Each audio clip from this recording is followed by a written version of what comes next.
Sa kabila po ng pagbuhos ng ulan dulot ng bagyong Enteng at Habagat, nagsapa rin po mga deboto sa Baclaran Church ngayong araw ng Miyerkules. Si Bien Manalo sa detalye live. Bien?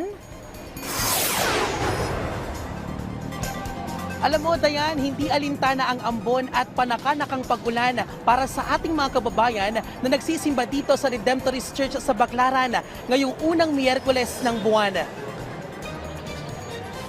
Sumentro ang misa ng mensahe sa pagpapatawad at walang hanggang pag-ibig ng Panginoon sa sanlibutan.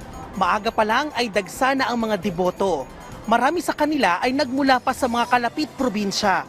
Meron pa ring live broadcast ang misa sa social media platform ng Redemptorist Church para sa mga hindi makakadalo ng personal. Kahit maulan, buhay na buhay pa rin ang mga nagtitinda sa paligid ng simbahan.